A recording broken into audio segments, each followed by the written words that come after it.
When did it all go wrong? Why did Arabs and Jews start hating each other? Is it because of Judaism? Is it because of Islam? Is it about oil, money? Unlikely, as for over 1,300 years, since the very beginning of Islam, Jews and Muslims lived together in an unprecedented religious and cultural harmony in Palestine, North Africa, and Spain.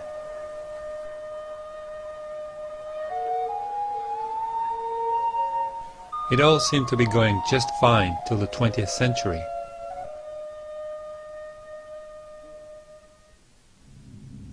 But then something happened.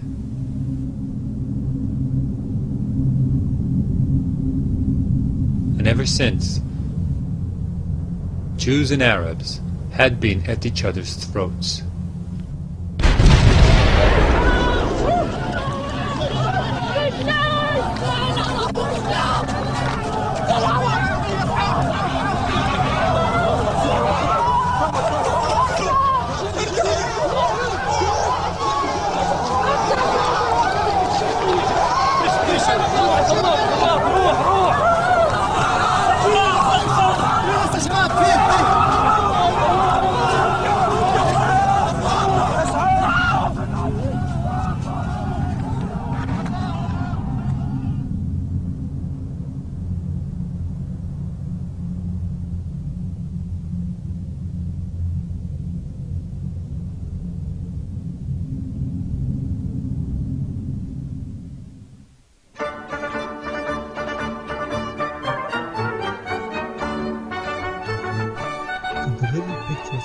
Basel, in Switzerland, have possibly something to do with how it all went wrong.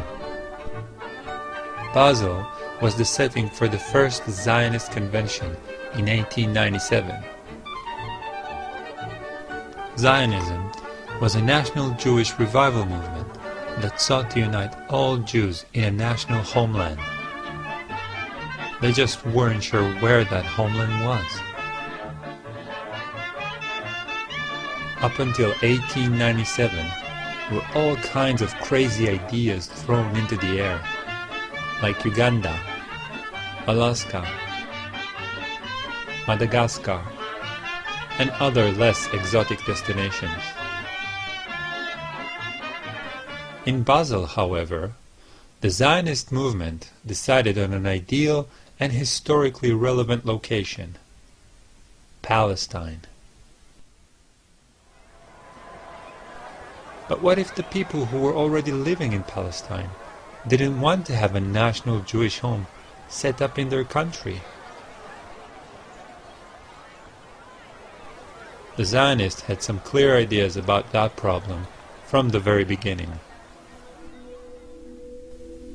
Theodor Herzl, considered to be the founder of Zionism, wrote in 1895, "We shall try to spirit away the penniless population across the border."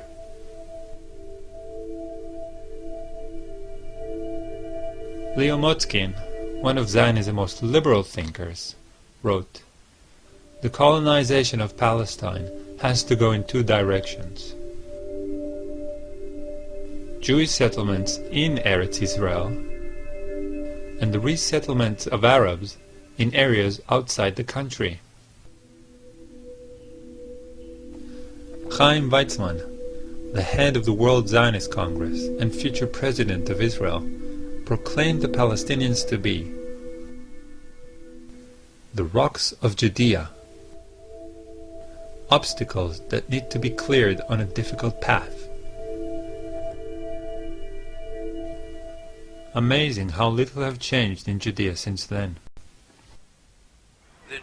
The Jewish people came into this country, said this is our country, and they didn't say it's our country, but we recognize that there's another people living here. Let's see what we can work out.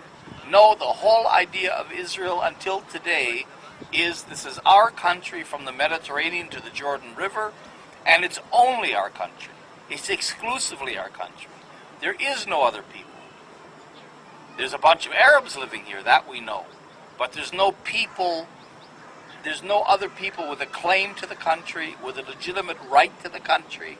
This is our country exclusively, and therefore either you shut up if you're a Palestinian and you live in one of the little islands we'll give you by sufferance, not by right, or get out. But back to the story. At the end of the 19th century, there were hardly any Jews living in Palestine. So the Zionists started campaigning all over the world for Jews to immigrate to Palestine. In Zionist vocabulary, this is called Aliyah, which means to ascend to a higher place. I'm not kidding. Most Jews thought the idea sounded like a pitch for a horror movie and decided to immigrate to the US instead. But some Jews bought the whole ascending thing and actually came to Palestine.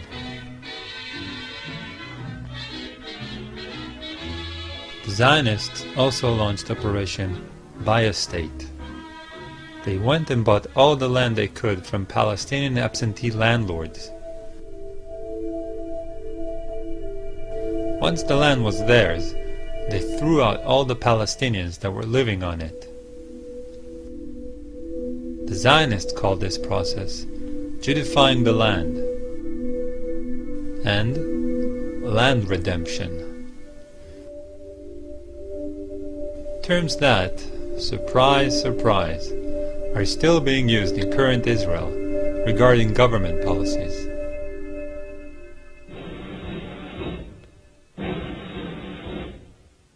Then, in 1917, things changed. The British conquered Palestine from the Turks. They legalized the Jewish national home idea with the Balfour Declaration in the same year.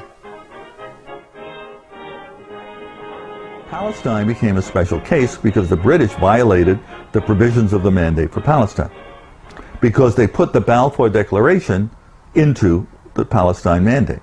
You say, what did this mean? It meant that for Palestine, the wishes of the inhabitants, 90% Arab, would not be listened to, and they would not be developed for independence. It would be Jews, once they came in through immigration, you see, they would be allowed to develop. And so it's really with the Palestinian Mandate and the violation of the mandatory provisions to give the Zionists the right to create a majority of Jews to create a Palestinian state, that the real Palestinian Zionist conflict begins, with very few illusions on both sides. The Palestinians launched two popular uprisings against the Jews and the British blatant pro-Zionist policies. The first took place in 1929 and claimed hundreds of Palestinians and Jewish lives. The second, in 1936, was practically a small-scale war between the Palestinians and the British, who were also aided by the Zionists.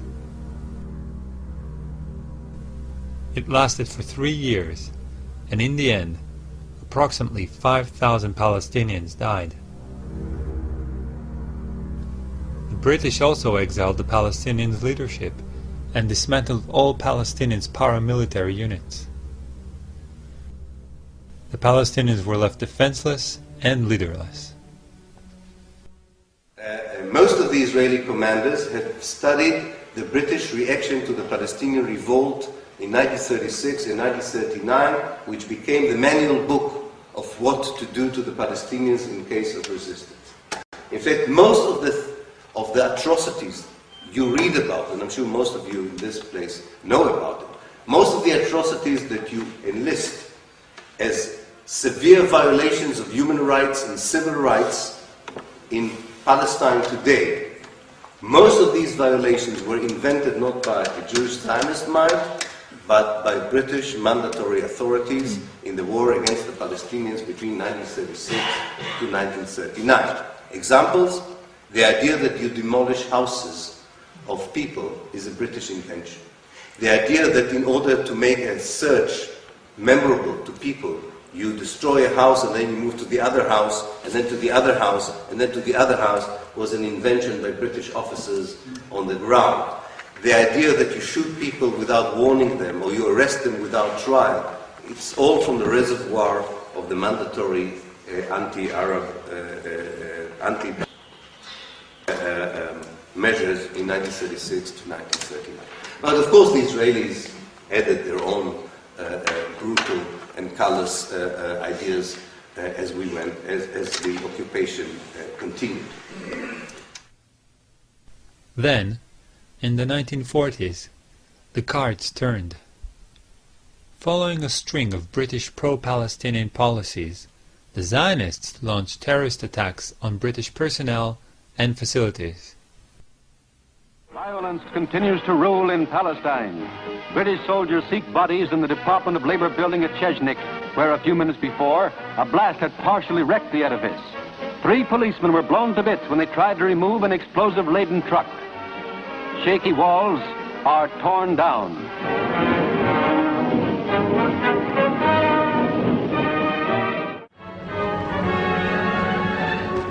After a bomb explosion caused by terrorists on the British headquarters at Jerusalem, one entire corner of the King David Hotel, a building of 7 stories, was razed to the ground. The stone floors were cut. 88 innocent people died, and a good deal of the British High Command was wiped out. Their goal was to drive the British out of Palestine. The mastermind of the King David bombing was Menachem Begin. He would become Israel's Prime Minister.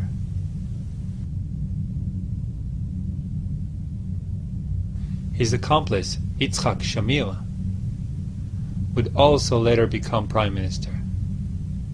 The pattern of terrorists, or, in other words, brutal military leaders transforming into top politicians, is very common in Israeli politics.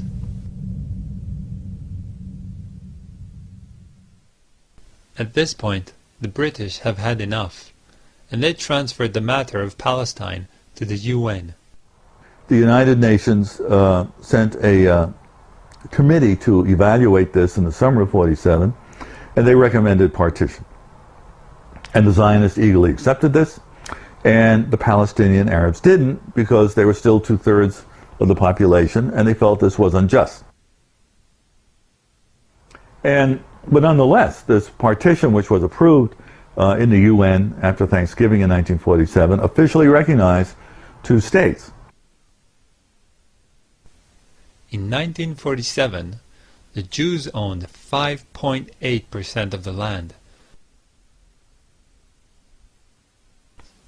In the UN partition plan, the Jews ended up with 56% of the land, almost 10 times of what they actually owned. The Palestinians had half of their land stolen right under their noses.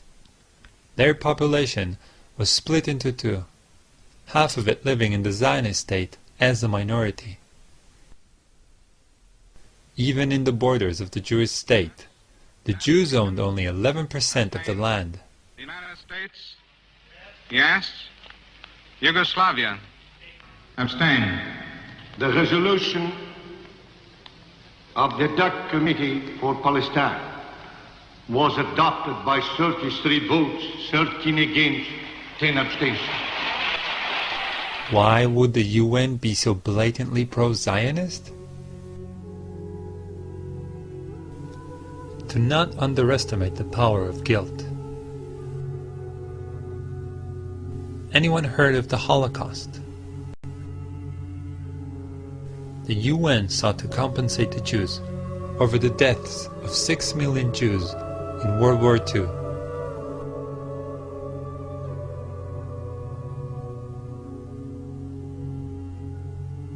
murdered by the Germans.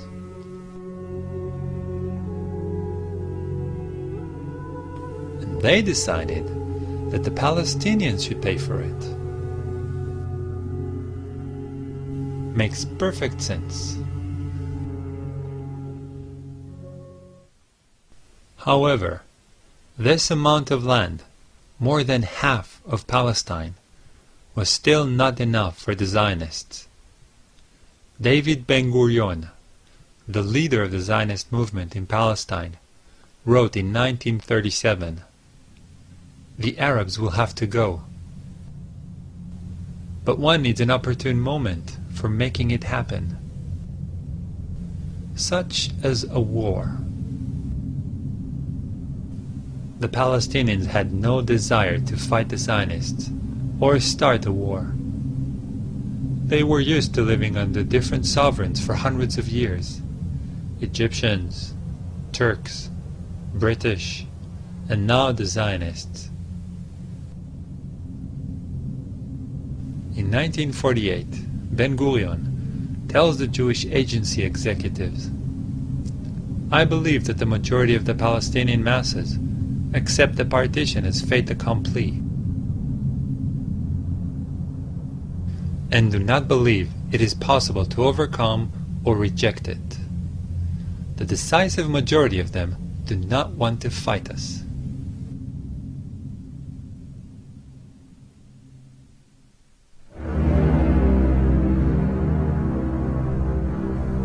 Towards the end of 1947, the Zionist leadership came together and drew Plan Dalet. Plan Dalet was about securing the borders of Israel by cleansing, expelling, and destroying Palestinian towns, villages, and urban neighborhoods. The plan was implemented by the Zionist armed forces.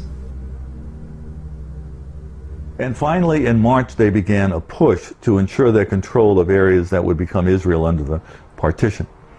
And as that happened, you began to get many more Palestinian Arabs fleeing, particularly after a massacre at a place called Deir Yassin, although people now think it was probably somewhat over 100, but not 200.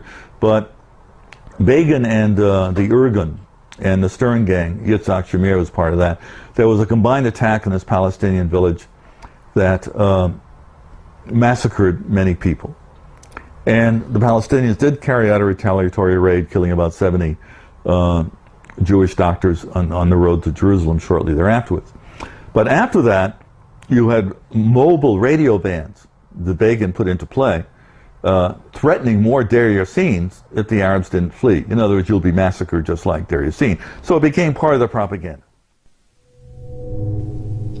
Between the 30th of March and 15th of May, 1948, 200 villages were occupied and their inhabitants expelled. In some villages, such as Deir Yassin and Ain al-Zaytun, horrible massacres were perpetrated. The towns of Tiberias, Haifa, Tzfat, Beisan, Jaffa, and Accra fell into Zionist hands. As a result, more than 250,000 Palestinians were expelled. All of this took place before the 1948 war even started, before one regular Arab soldier set his foot on Palestinian soil. I became a refugee when I was in a boarding school about 40 kilometers away from my home place. And in April 1948, the headmaster came to us and said, "The Jews are attacking people around Tel Aviv, in Jaffa area. They will soon come to our area. I cannot protect you, so you better go home now, quite a bit early, maybe 6 weeks early, before the end of the scholastic year." And I was about 10 at the time, and the distance between the boarding school and my home is about 40 to 60 kilometers, depending on how you do it. And the road to my home was cut off frequently by Zionist soldiers who were riding in jeeps. And the jeeps, I remember clearly, had two machine guns, one pointing forward and the other one pointing backward. And so they would go at terrific speed in the area in which they have no physical presence, except they have garrisons of 30 soldiers in certain locations. They would terrify the farmers, and they would drive on the roads and in the fields, and they shoot anybody in sight. So I have a cousin who was older than me, about 20 years age at that time, and he said, let us walk back home. And he advised us that if you see these jeeps coming, you have to hide in the wheat field, which was then very much in evidence, until you hear the sound of the jeep going away. So we did that, and on the way I had to throw away my bag, my clothes and my books, and we had to walk about 40 kilometers, terrified as a child that one moment we see the jeep and they would kill us. When I arrived home, my mother was so sad, and I think I remember I had to sleep for about 2 days after this ordeal. Now, only 6 weeks later, precisely on the 14th, the night of 14th and 15th of May, our home was attacked again by about 24 tanks, which came to cut Gaza Strip. My home is close to Gaza Strip, but not in Gaza Strip, to cut it into two, to cut it, Gaza Strip into two. And they came, and we have my brothers and cousins and so on, they had some old guns. They held them from about 10 o'clock at night till 6 o'clock next morning. But finally, of course, they could not continue to resist, and the Zionists came and they blew up our homes and burned them.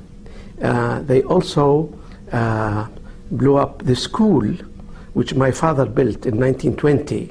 It's a primary school, which was our pride, because my father built that school at his expense in 1920 when he had no children.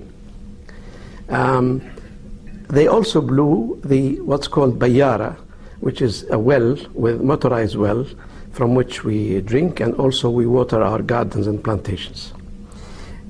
Since that time, I spent many days and years, in fact, going through Europe's libraries, especially in London, but also in Paris and in Germany and Istanbul, trying to reconstruct the face of that invisible enemy to me, which destroyed my life ever since, until today.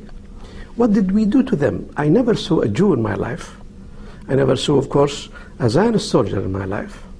And I had to construct even not only who they were, but the names of the officers who destroyed my life. It is important to note that during that time, the British had almost 70,000 troops in Palestine. Their mandate, which lasted until the 15th of May, 1948, was to maintain law and order and to protect civilians. They failed miserably in that obligation.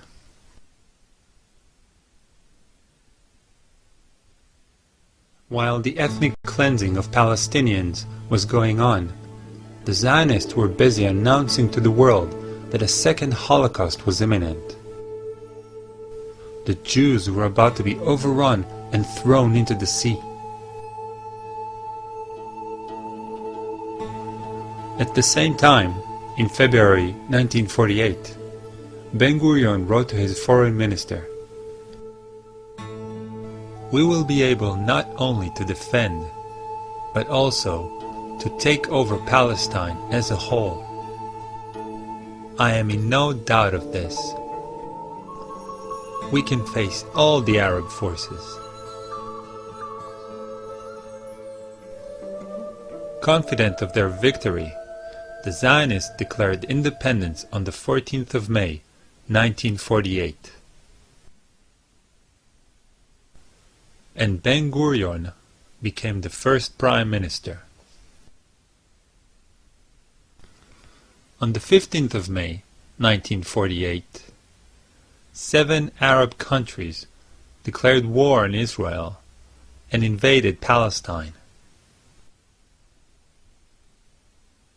In a joint public statement, they explained their reasons. The Zionist aggression in Palestine resulted in the exodus of more than 250,000 of its Arab inhabitants, and in their taking refuge in the neighboring Arab countries.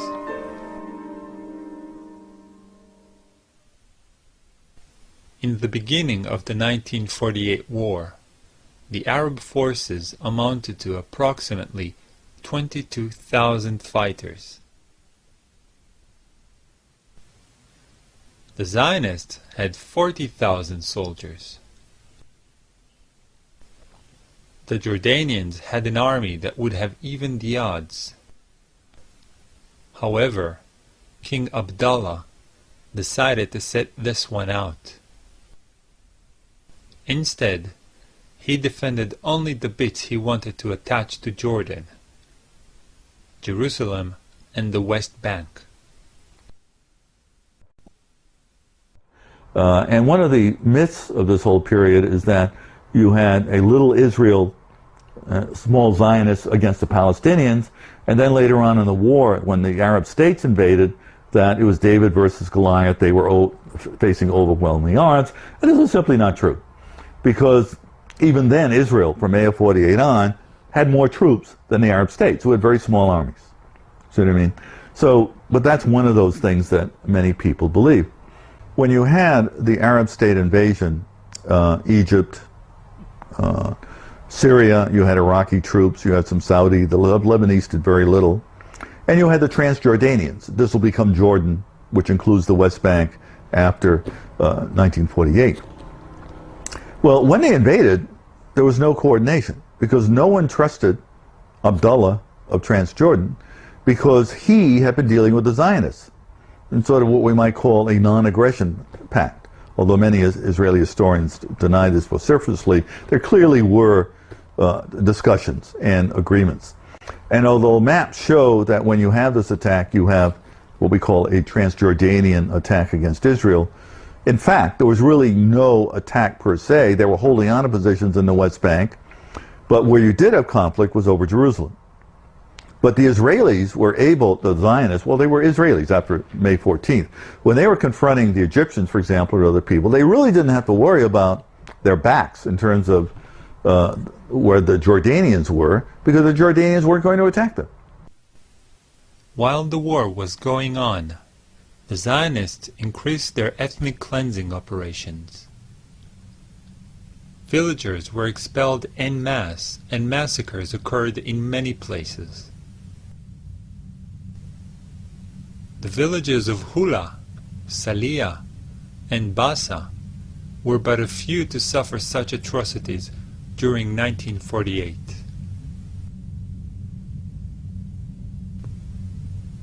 Once Zionist troops occupied a village that resisted them, they would round up all the men according to lists the intelligence officers would provide. On the whim of the local commander, they would either shoot them or march them away.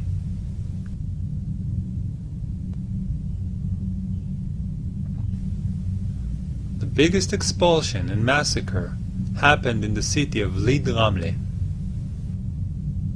50,000 people were expelled from the city in a single day. 426 men, women, and children were killed by the Zionist forces.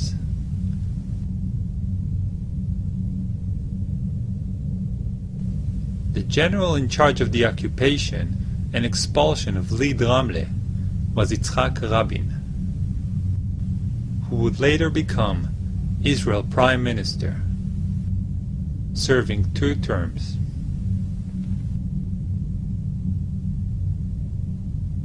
In 1948, the Chicago Sunday Times reported on the Israeli tactics. Practically everything in their way died. Riddled corpses lay by the side of the roads. The New York Herald Tribune wrote, "The corpses of Arab men, women, and even children strewn about in the wake of the ruthlessly brilliant charge."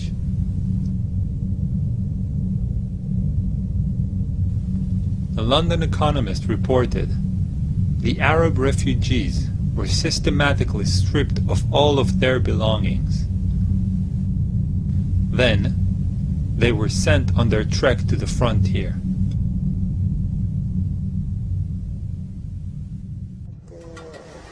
بدهم يطلعونا، صاروا يطخوا.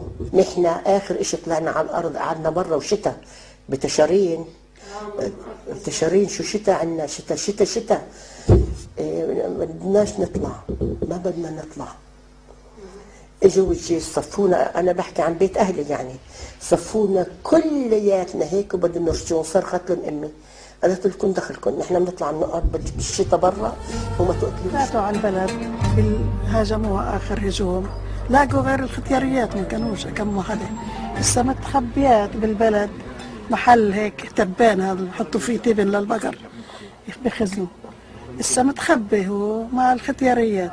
ولد عمره 16 سنة، ياسر علوطي اسمه، كانت دارهن هون عند حارة المنزول. هسه اطلعوا معهن مع النسوان، طلعوهن لما استهدوا عليهن، طلعوهن هن ماخذينه لغاد شوي طاخينه. كيف كانت البلد لما رجعتي؟ متذكري كانت فاضي؟ شو وهري، شو فاضي. عم بقول لك اول ما رجعت فتنا الطريق من هون ماشيين، وميلت على هذا البيت اشوف شو صار فيه. بعد القتلة في الارض والكلاب عم تاكل فيه، كان طفل بين ايديهم ياكلوا فيه. فاتت وراي مرت خالي، قلت لك اطلعي شو هتشوفي، بتقدريش يا كثير الغلبة، قالت لي الا تفوتي اطلعي. قعدت مدة احلم فيه هذا الولد كيف كانت شكلته. The Arab armies succeeded in occupying several remote Jewish settlements for a few days. They also successfully attacked army convoys. But the final victory, unsurprisingly, belonged to the Zionists. They conquered 80% of Palestine, destroyed 531 villages, 11 urban neighborhoods and towns. Approximately 750,000 Palestinians were ethnically cleansed and were forced to leave everything behind as they fled for their lives.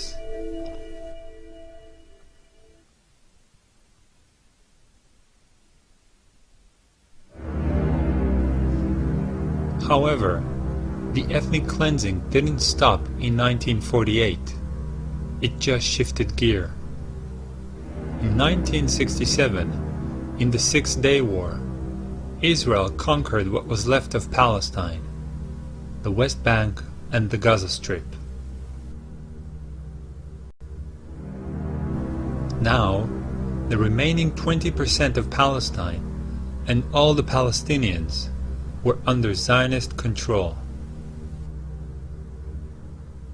So it was really the whole spectrum of Zionist views from left to right were represented in the government that made the most important decision on the future of the West Bank and the Gaza Strip on the 19th of June 1967.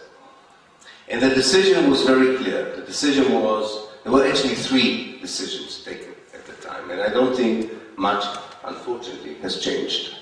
The first decision was that unlike 1948, the Israeli government cannot decide on the mass expulsion of the Palestinians from the West Bank and the Gaza Strip. It was, for me, looking at that document, a reaffirmation, if I needed one, that the Israeli political elite was aware of the ethnic cleansing it committed in 1948. So in 1967, they said very loud and clear, we cannot do what we did in 1948. They say it very clearly in their documents. So they can't expel. Not that it prevented them from expelling hundreds of thousands of Palestinians from the West Bank in particular, but also from the Gaza Strip. But this was not similar to the ethnic cleansing of 1948 because it was not a systematic mass expulsion of the people from their country.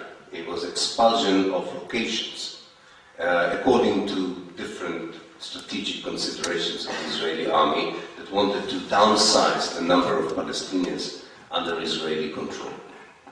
So the first decision was not to continue the ethnic cleansing of Palestine in the same way that it was committed in 1948.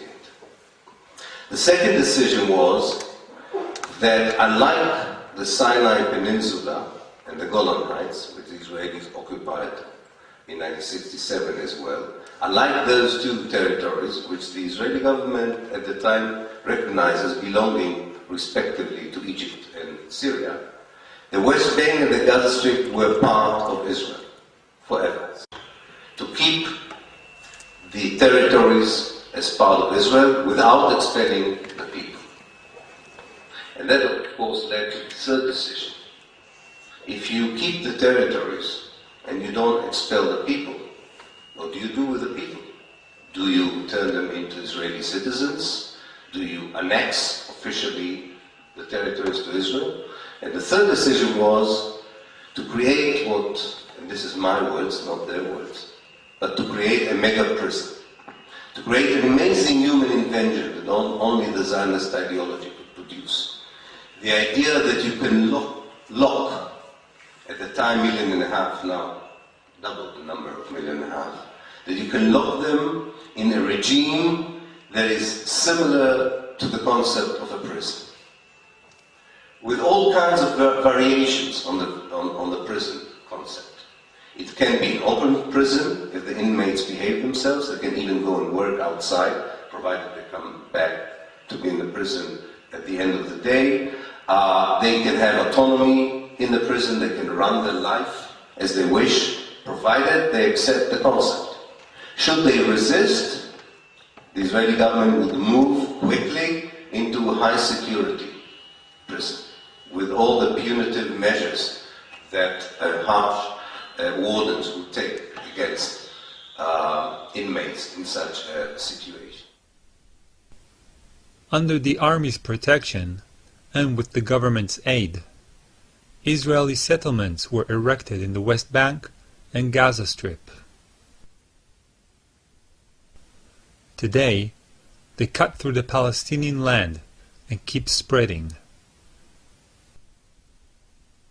Some of them, like Ariel and Ma'ale Adumim, are already considered to be cities.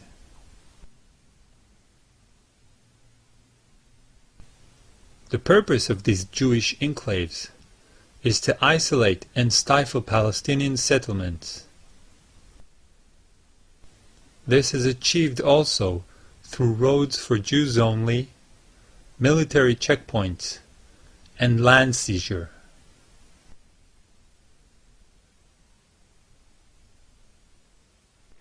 But we want a Palestinian state, the Bantustan, because we have to relieve ourselves of the Palestinian population, but it can't be a viable state. You see? And that's where the Bantustan idea comes in. So there are 4 elements on the ground that have created that Bantustan. And if you look at a map, we even have maps that show almost exactly the borders of this emerging Bantustan. One are areas A and B. the areas that were reserved for Palestinians during Oslo, the Oslo peace process. And that locks the Palestinians into these islands already on about 42% of the West Bank. Then, in addition to creating the contours of the state by areas A and B, Israel has created massive settlement blocks. 7 settlement blocks, not just discrete individual settlements, but 7 blocks that are consolidated, that then divide those areas A and B into islands, create Israeli corridors in between, and those settlement blocks will then be annexed to Israel. So Israel will essentially occupy 90% of the country, and the Palestinians will get 10% of the country in little tiny islands.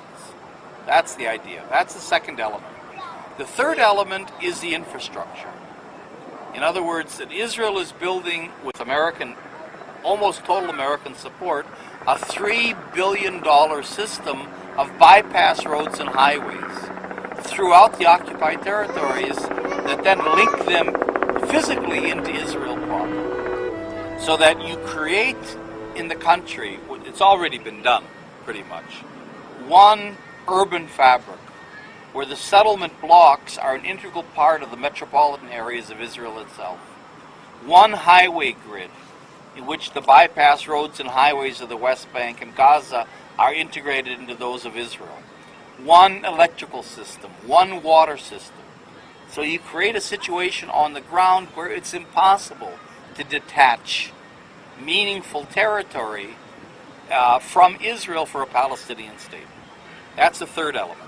And the fourth element is the wall that's being built. The wall that's being built that Israel calls a fence, because in some parts it's a massive fence, but when it comes to Palestinian populated areas, it becomes a wall. It's a wall twice as high as the Berlin Wall. A 24-foot high concrete wall that physically creates actual prison conditions for entire Palestinian cities, like Tulkarm and Qalqilia, cities of 70, 80,000 people, that alienates hundreds of thousands of Palestinians from their land, from their water. It has tremendous impact.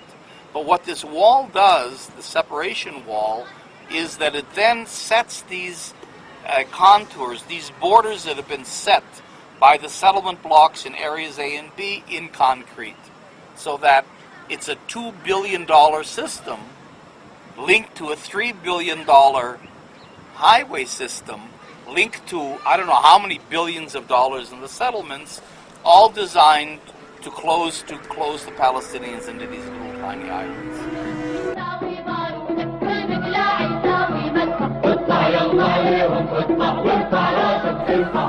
The Palestinians rose up against the Israeli oppression in 2 popular uprisings, or intifadas. The first started in 1987 and ended in 1993. The Palestinians stood up to the Israeli oppression, extrajudicial killings, mass detentions, house demolitions, deportations, and land seizure.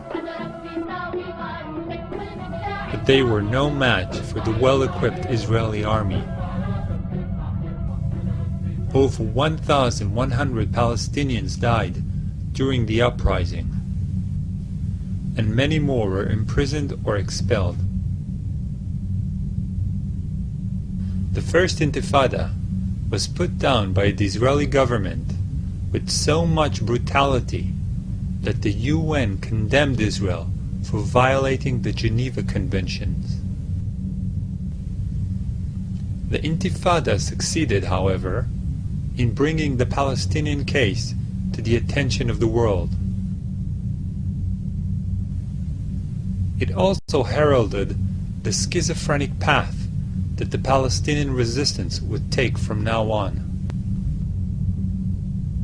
While peaceful, non-violent demonstrations were conducted, suicide bombers entered Israel and blew up buses packed with people.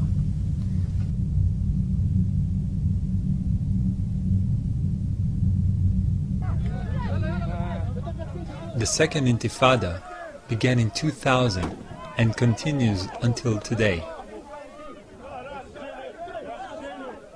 So far, it has claimed the lives of over 5,300 Palestinians and over 1,000 Israelis. While it was raging, the only true democratic elections in the whole Arab world took place in the West Bank and Gaza. الحكومة الفلسطينية العاشرة برئاسة رئيس الوزراء الفلسطيني المكلف الأخ إسماعيل هنية قد منحت الثقة بالأغلبية المطلقة لأعضاء المجلس التشريعي.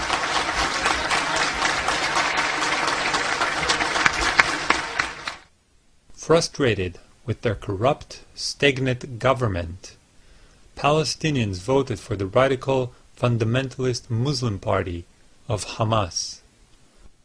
Hamas' electoral victory was used by Israel to instigate a worldwide economic embargo against the Palestinians.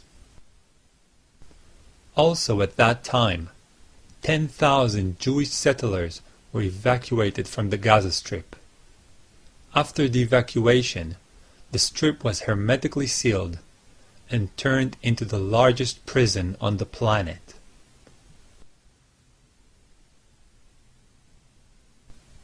Israel controls all sea, land, and air access to Gaza. It regularly cuts off all food, water, and power supply to the strip in order to punish the population for their defiance. In response to bombing by F-16 jets and Apache helicopter gunships targeted assassinations, Palestinians fire homemade rockets at Israeli settlements. The political and military elite of Israel, since 1967 until 2008, has stuck to the same strategic decision about the occupied territories. That this area cannot be annexed to Israel as long as it has a large Palestinian population in it. This hasn't changed. This is still what Israel is all about when it comes to these two parts of Palestine, the West Bank and the Gaza Strip. Secondly, that the Palestinians can at best have an open prison concept that would even be called a state, that's okay, as long as they accept a total Israeli control of their life through a bureaucracy that runs every aspect of their being and existence, where the main coin or the main trading card is collaboration with the bureaucracy in return for opening a kiosk, a business, going to university, being appointed as a teacher, going abroad, moving from one village to the other. This is the main formula. But it was decided upon in 1967. Not contrary to what we hear today, that these are all Israeli measures that are countering Palestinian terrorist attacks or violence. It's quite amazing how the history documents show that all these supposedly retaliatory Israeli actions were Israeli decisions against which the Palestinians retaliated. Not the other way around, including the wall. The wall was already decided upon in 1967. It was not. The wall was not built as a reaction to the suicide bombs. The wall was a natural consequence of the mega prison. Once it was clear that the Palestinians, by and large, are not happy with the mega prison. Or it took them 20 years to show it. Doesn't matter. But it was very clear. So, in this respect, this is the second thing, is that the Israeli policy is about maintaining, perfecting the mega prison. And the inevitable happened. It really looks like a prison. It didn't look like a prison in 1967. It looks like a prison. The bureaucracy became real prison wardens. They were not to begin with. And finally, and with this I would end, the greatest, maybe, Israeli success, which I hope this meeting and others would prove that this is a failure, but it is not yet a failure. The greatest success is that 41 years onwards, these Israeli policies are not known. Definitely the fact that they were taken in 1967 and hasn't changed is not known. And that the Israeli, very simplistic demand, not very sophisticated, very transparent lies about what they are doing, that any intelligent person could easily decipher and expose for what they are still being repeated by the mainstream media in the West, including The Guardian, by all the mainstream television networks, including the BBC and ITV and Sky News and what have you, and is accepted by all the political elites of the West, including, of course, the British government. Today, Israel continues to steal Palestinian land in order to build more and more settlements. The security wall that Israel erected is instrumental in this, as it encloses a large portion of the West Bank's most fertile land.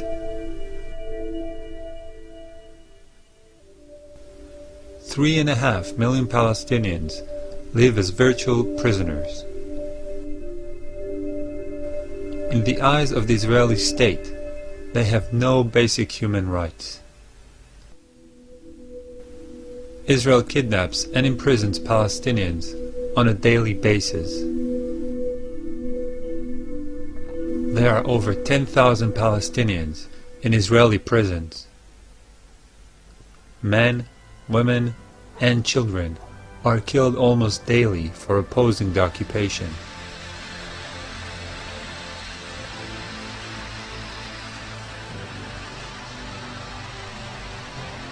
The Israeli state, with its Zionist ideology, won't stop until the last Palestinian living in Palestine is expelled, imprisoned, controlled, or killed.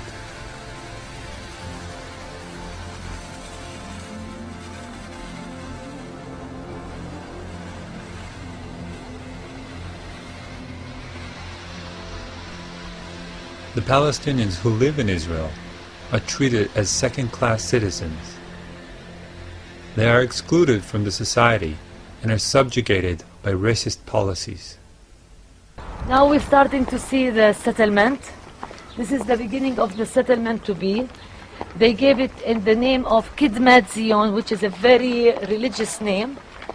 And it is to absorb around 250 housing units, which means nothing less than 15,000 new settlers. The settlers who moved here are members of the fanatic ideological settlement movement called Gush Imunim. So those are the new neighbors that we have, the fanatic ideological settlers.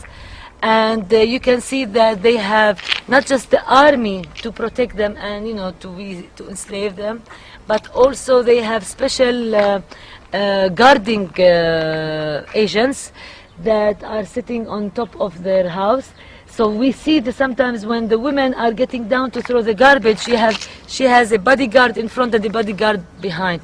When the women and their children are moving out of the neighborhood, there is a bodyguard car in front and a bodyguard out behind. And those bodyguards, by the way, are not paid by the government. They are paid by my taxes as a taxpayer, because these are private security companies that are, paid by my taxes for special requests based on security needs. And of course the security needs are not to protect me as a taxpayer, but to protect the illegal settlers that are moving on my land against my will. And that's the controversial reality that we here live in. Because these are not only the lands that were confiscated. Behind the mountain you have a vast majority of lands that are owned by Abu Dis overnight were announced as confiscated areas for security reasons, and they won't allow me to move around because at one point I'm sure the security will follow me. But I wish I could take you, like you see the wall zigzagging in and out. Palestinians out, Israelis and empty land in order to grab all that empty lands for the expansion of a settlement to be. Now the bigger picture of Jerusalem that the Israeli municipality is not even hiding is the issue of metropolitan Jerusalem, the master plan 2020 for the metropolitan of Jerusalem, where if you follow the route of the wall, it is bringing Palestinian neighborhoods out and bringing illegal Israeli settlements in to the metropolitan of Jerusalem. For example, Abu Dis, you see how Abu Dis is adjacent to Jerusalem. It's like within walking distance, 5 minutes walking distance, you're in Jerusalem. This is Jerusalem. Internationally, historically, this is Jerusalem. But Abu Dis, with its population, concentrated Palestinian population, is out of the master plan for Jerusalem, whereas Ma'ale Adumim settlement that is built on Abu Dis land, like 5 kilometers from here, is into the master plan of Jerusalem because of their Jewish majority or their Jewish existence. The same thing for Bethlehem area. Bethlehem, the city of Jesus, is out of Jerusalem, metropolitan, although it's 12 kilometers drive. It's like 12 minutes drive literally between center Jerusalem and center Bethlehem. But because it's concentrated Palestinian area, it is out of the metropolitan of Jerusalem. But Gush Etzion blocks, settlement blocks that are 20 kilometers away from Jerusalem are within the metropolitan of Jerusalem because of their Jewish population. So the metropolitan of Jerusalem is so clear, racist, apartheid, whatever you want to call it. Jews in, Palestinians out. So this is the bigger picture, and the internal picture is with the Israeli Jewish fanatics that we have to deal in. So you have fanatics on the ground, you have fanatics at decision-making level. You tell me what is the way out. Generally, the Palestinian opposition takes the form of peaceful, non-violent protests, like in the village of Bilin and Nialin. But from time to time, it also takes the form of suicide attacks, when desperate young men, feeling they have nothing to live for, explode themselves in Israeli cities.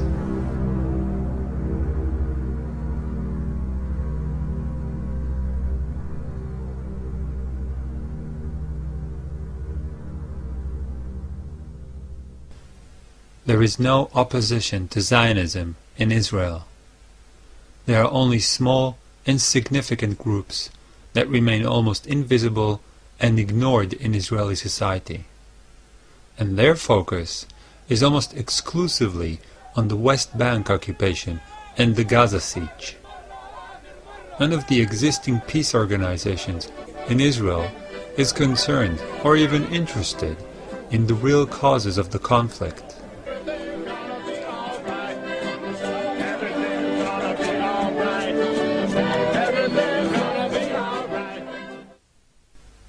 One of the biggest opposition groups comprises of some 50 anarchists, most of them still in high school.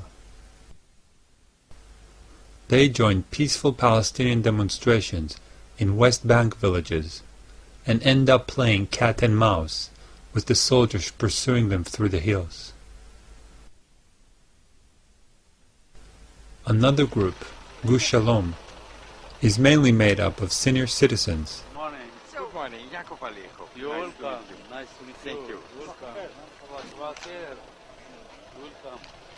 Just like Combatants for Peace and a few other tiny groups. Gush Shalom is not against Zionist policies as a whole. It only specifically protests against the occupation of the West Bank and the Gaza siege.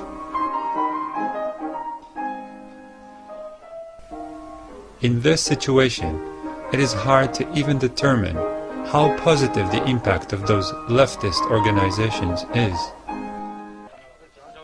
After all, their very existence convinces most Israelis and the world that Israel is an open, free, democratic state.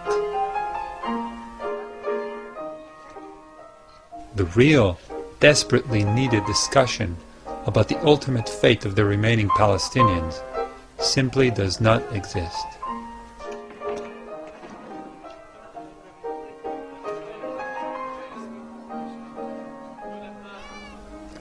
All the parties in the Israeli parliament, from right to left, are Zionist. In Israeli society, and increasingly in the outside world, it is only permissible to question the occupation of the West Bank and the Gaza siege.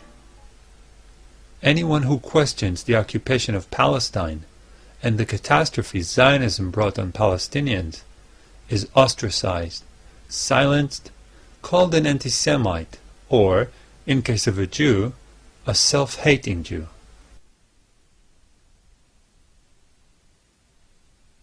I don't think that we can implement a full right of return for however many Palestinians do want to return and still maintain the integrity of the State of Israel as a democratic Jewish state, as we in Israel would like to have it. So I think we're going to have to look for a compromise on the right of return, a compromise that will both acknowledge the suffering and give some forms of reparation and help Palestinian refugees integrate into whatever countries they are in today, and accept some back into Israel, but will also have implementation on a level that Israel can live with and still maintain itself as Israel and not as the state of the Palestinian refugees. I am not afraid.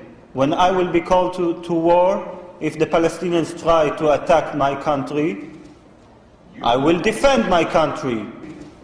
Like I defend my country against the Egyptians, against the Syrians, against the Hezbollah, against everyone else. I don't think that should be our consideration when we go to think whether or not to pull back from the territories. Because as I have already explained, every minute of our being in the territories is harmful to Israel, is exposing Israel for more terrorist attacks, and the Israeli Defense Force is not built to fight terrorist attacks. It is built to fight countries.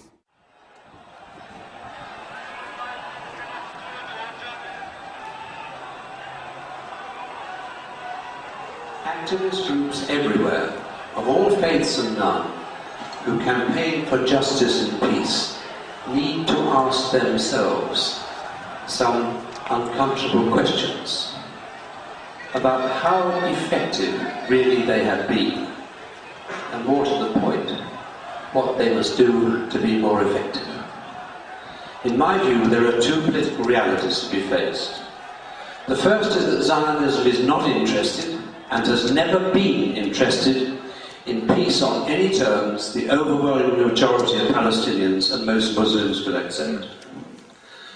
The second is that the governments of the major Western powers are never ever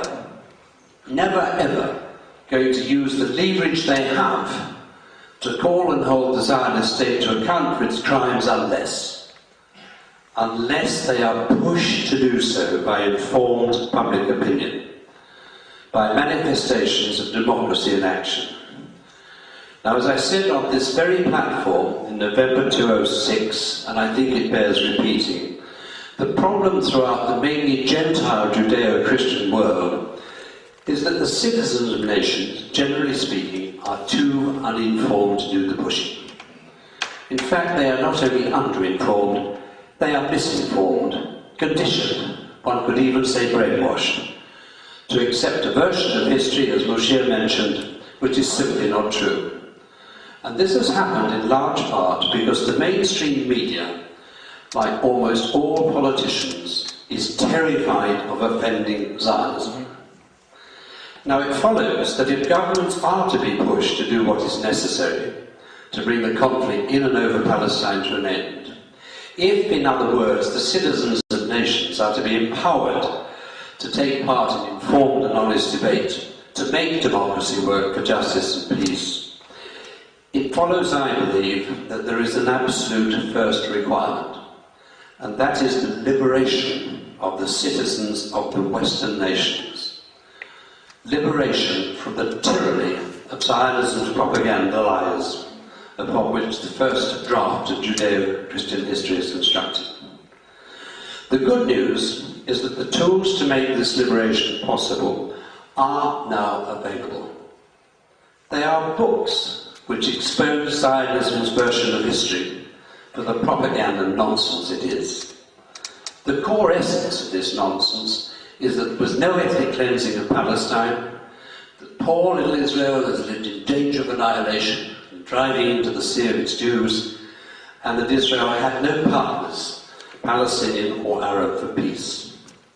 Israel's existence has never ever been in danger from any combination of Arab military force, and that Zionism's assertion to the contrary was the cover which allowed Israel to get away where it mattered most with presenting its aggression of self-defense, and itself was the victim when actually it was and is the oppressor. In terms of racism, there is no difference between apartheid South Africa and Zionist Israel. The Zionists, however, have the biggest weapon that was not available to South Africa apartheid.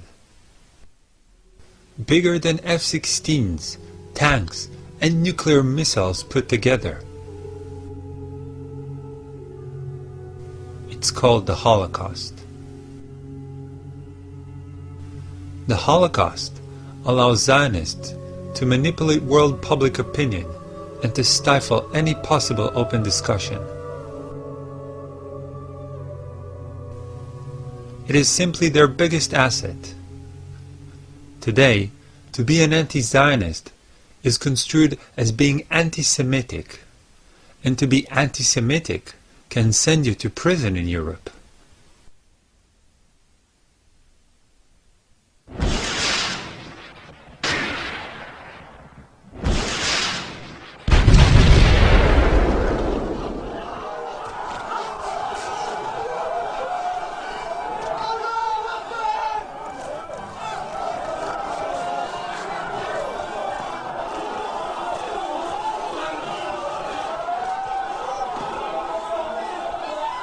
All this is happening before our eyes, and yet Israel gets away with it.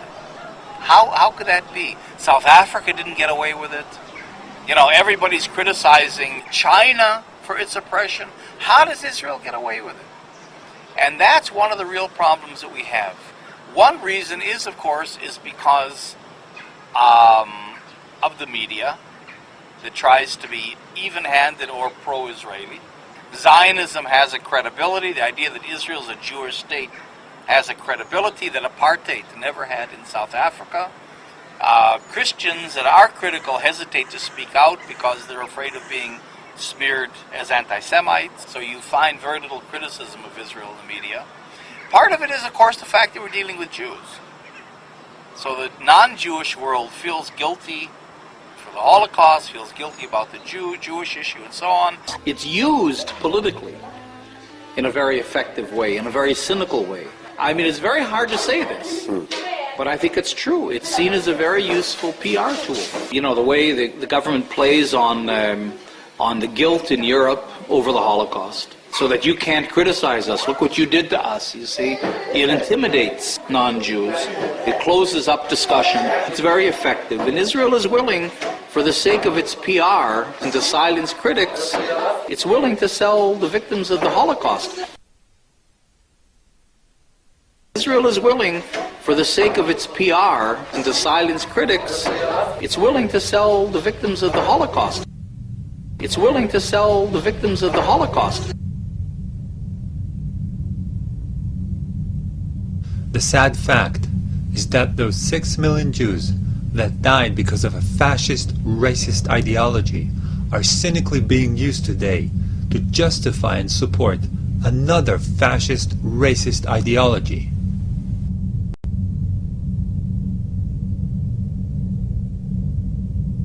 As most of my family, on both sides, were amongst the victims of the Holocaust, I withdraw my permission from Israeli government and Zionists worldwide to use their death in such a hideous way.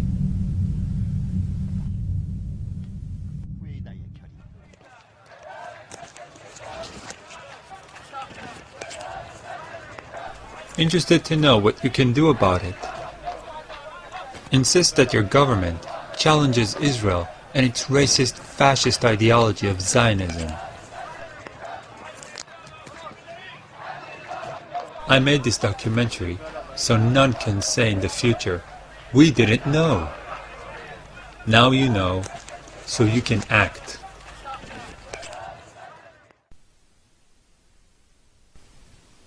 I also made this documentary because I have a huge debt to the Palestinians.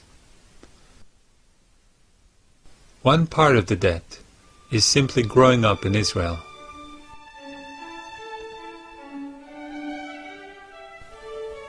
It sounds rather abstract to say I grew up on someone else's land.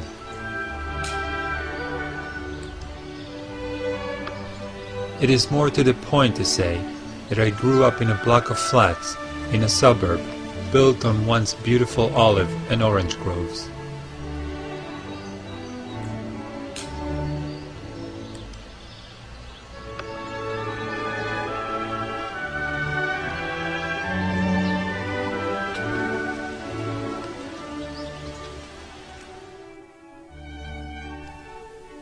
I have no idea what happened to the owners of those groves. But if they are alive, they certainly live either in exile or in terrible conditions in a refugee camp.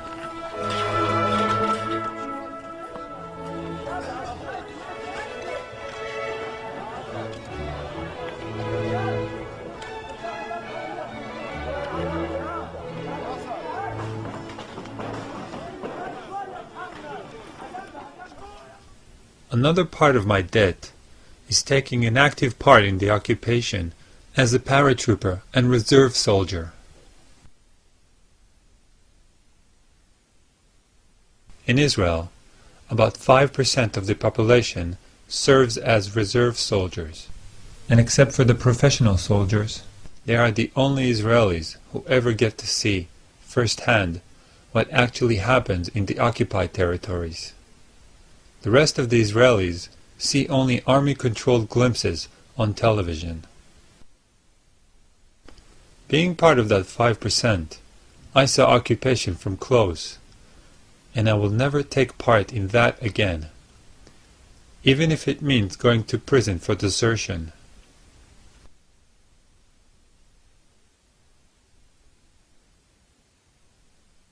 Zionism's main defense is not money, is not military might, but a wall of propaganda lies.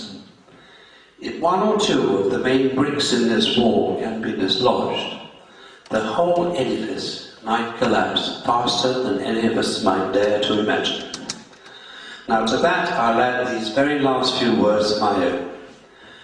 Let us recognize that our time has come. You've heard those words somewhere else, I think. Our time has come. Because the truth of history does make Zionism vulnerable. And that means that Zionism can be successfully challenged, checked, and defeated. Thank you.